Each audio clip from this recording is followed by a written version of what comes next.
Hello everyone. Today we will get acquainted with the graphical user interface for managing the Stingray Service Gateway platform for your convenience and deeper understanding what the key functions are. Let us start with the upper control panel. It contains of the main menu, your SSG name, user profile settings, notifications, and contact form. Let's start our more detailed review from the right side and move to the left. You can see your software version in the top right corner. The bug button allows you filling in the contact form and attaching logs to your message. Click the notification button. These notifications inform you about successful SSH connection, subscriber synchronization, triggering, etc. Then click the message button. These messages are loaded from the SSG alert log. You can study them here. You can view and edit your profile in My Profile menu. Here, you can change all personal details except for the username. If you open the Roles section, you can create a new role by clicking plus or change an existing one. On the right side of the screen, you place a check mark for the items that should be available for reading and editing. Do not forget to save the changes. Let us open the Users section. You create a user the same way by clicking plus, and then you fill up the profile. Then click the name of the current Stingray device at the top of the page and see the pop-up menu. The Restart Fast DPI menu item allows you to completely restart the Fast DPI service on the current device. The Update Hot Options menu item allows you to update changes in the SSG configuration for the so-called hot parameters. These are the options that do not require restarting of the Fast DPI service. If you change the Stingray configuration, we recommend you to update the hot parameters and watch the alert log first. The log will show which parameters could not be updated. If there are any, then you need to restart the Fast DPI service.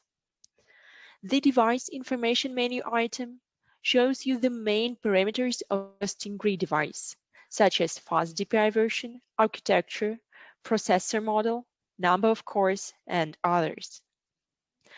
In the License Information menu item, you can see which Stingray license is installed on the equipment, its version, and validity period. If you need to switch to another Stingray device, choose the required one in the Select from the List line. You can create a list of equipment using Managing the List of Devices menu item. Let's take a look at the main menu of the application and briefly go through all the sections. The menu can consist of 5 main sections. The first section is DPI control. There are other subsections. Performance.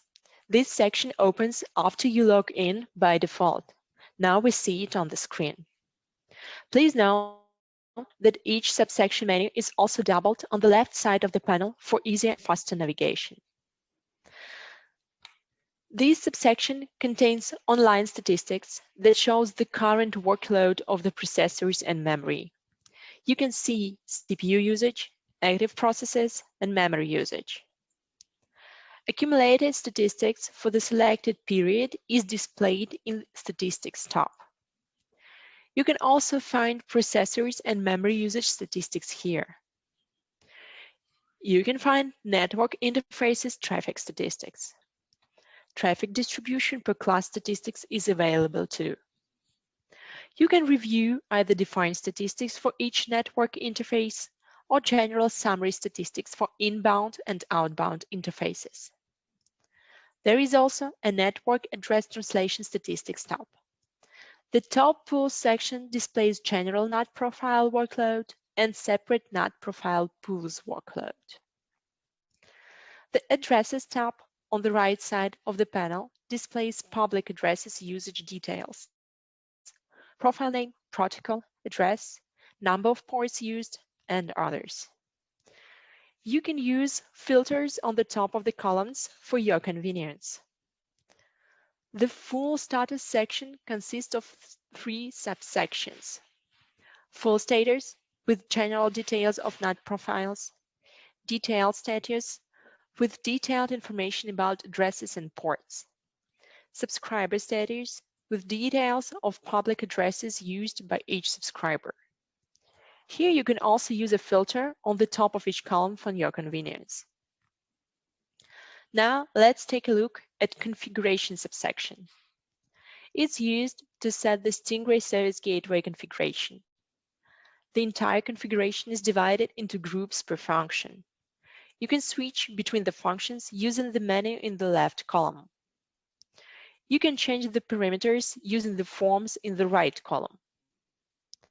For your convenience, when you switch between sections, you can see the wiki link with the corresponding documentation on the right. If you do not have access to wiki, please contact us. If the format of the Forms tab is not convenient for you, there is an editor tab with the ability to show comments and alt parameters at the bottom of the page. After making changes, remember to save them and either to update hot parameters or to restart fast DPI. Let's open the next subsections called Protocol Prioritization. With the help of this section, you can assign priority or class to any application protocol. By default, CS0 has the highest priority. CS7 class has the lowest priority.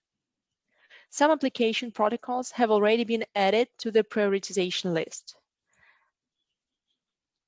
Stingray's DPI engine accurately recognizes more than 6,000 protocols. Signatures are regularly updated. Let's add a new one from the general list of protocols. For example, Facebook video. And let us define the CS5 class to it. It means that the traffic of the Facebook video will be given more priority than BitTorrent traffic with CS7 class within the channel, but less priority than Skype with CS3 class. For those who do not like forms, it's possible to set priorities using the editor tab. If you need to study the enable changes, log, or to discard the changes, you may press the Download from History button and choose the backup version you need. Next subsection is called Priority for Autonomous Systems. This subsection allows you to configure traffic prioritization depending on the direction with no binding protocol. A list of conformity of the autonomous systems numbers with IP addresses is updated regularly. This function can also be used as Uplink's load balancer. Should we switch to a very important subsection called Logs?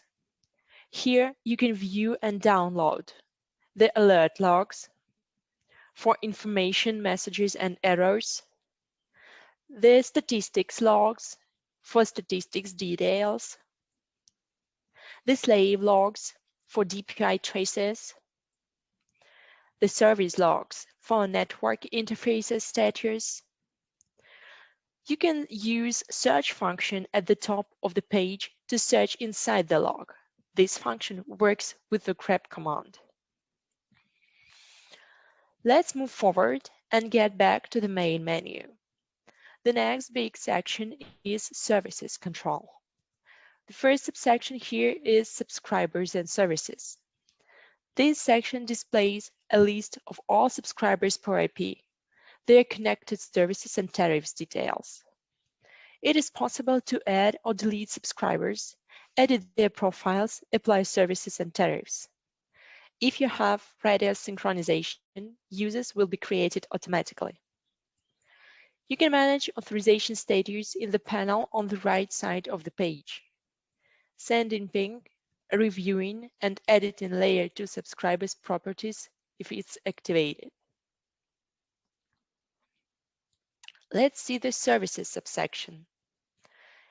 It is possible to manage the following services: advertising and ad blocking. Using this tab, you can set the list of banners that need to be replaced or blocked. Black and white lists. Here you can generate black and white lists, configure their profiles, and enable these profiles to subscribers. CG-NAT. You can configure NAT here by creating profiles and assigning them to subscribers, and see the status and statistics of translation. With the help of a mini-Firewall tab, you can configure blocking profiles, enable or exclude the ports, and assign these profiles to subscribers. Let's look at the Tariff Plan subsection. Here you can create policing profiles and flexibly manage the bandwidth. Use one of the forms for simple to advanced or an editor tab. Created profiles can be assigned to subscribers. The next is Advertising Control subsection. This section helps setting user redirection to a specified resource at a specified time using the HTTP protocol. Here you can create one or several advertising campaigns and combine them into groups. The period of the advertising campaign can be flexibly adjusted by day and time. The list of targeted subscribers can be entered manually or imported from a file or from a Coi report. Let's look through the Hotspot subsection. The main aim of this subsection is to manage the Wi-Fi hotspot module, which provides the ability to authorize users by cell phone number in public Wi-Fi networks. Here you can specify their server address and set their configuration. When you save the module, it will be installed on the indicated server. All specified settings will be applied. The next big section of the main menu is Koia Analytics. Please mind that this is the real telecom operator Stingray graphic user interface with the total traffic up to 5 gigabit per second, so you can see the real parameters on the screen. All analytical reports based on Netflow and clickstream logs are accumulated here. All reports are grouped under sections. The first section is the Coi Dashboard. All reports are collected here. The set and location of the reports can be customized by simple drag and drop from the right panel. Netflow subsection shows built-in reports on aggregated session data. Our two main parameters here are round trip time and TCP retransmits, or packet loss. With the help of the filter menu and period filter, we can get a detailed report that will be useful for troubleshooting. Top of the application protocols may be also of interest to you. Clickstream is for built-in reports on aggregated data on users' web requests. Let's take a look at the tops by traffic, for example, and add some filter by host category.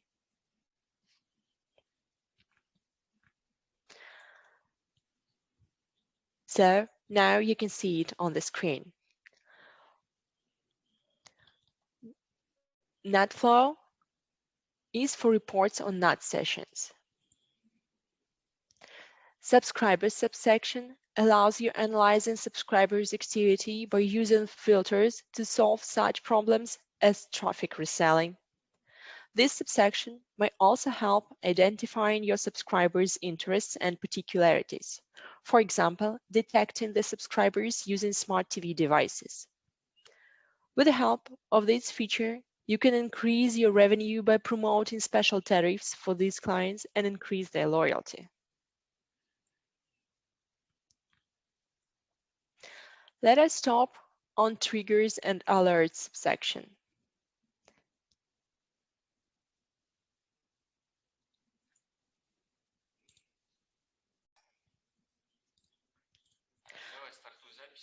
Уже. Let's look.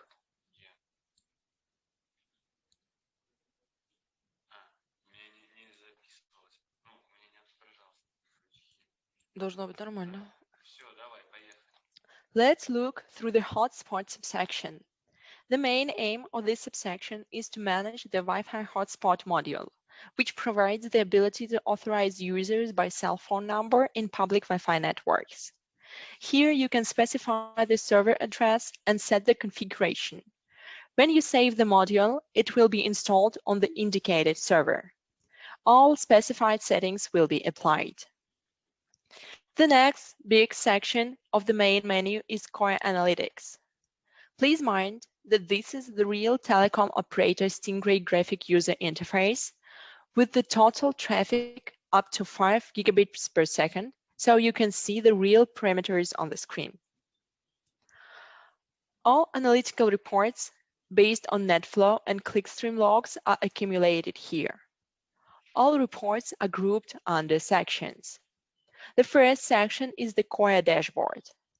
All reports are collected here. The set and location of the reports can be customized by simple drag and drop from the light panel. It's very user-friendly, and you can test it using our demo version.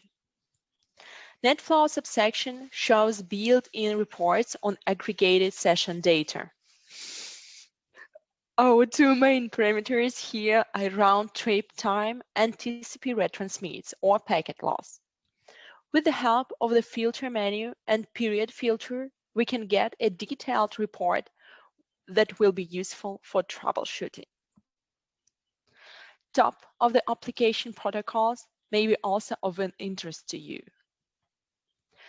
Clickstream is for built-in reports on aggregated data on user web requests. Let's take a look at the tops by traffic, for example, and add some filter by host category.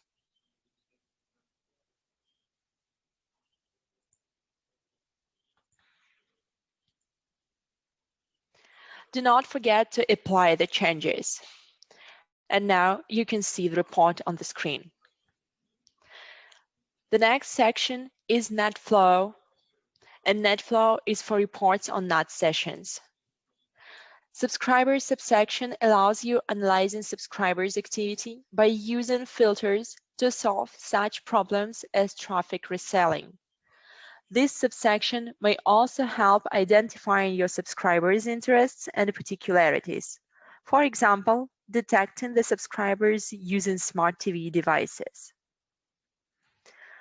With the help of this feature, you can increase your revenue by promoting special tariffs for these clients and increase their loyalty. Let us stop on the Triggers and Alerts subsection. Here, you can flexibly configure triggers, their period, and turn on frequency. One or more reports can be added to each trigger for processing. Triggers can be activated upon one or several conditions, which leads to pre-programmed actions triggering. This function is used for detecting problems or customer service opportunities described earlier. And the last subsection is Koia Administrator.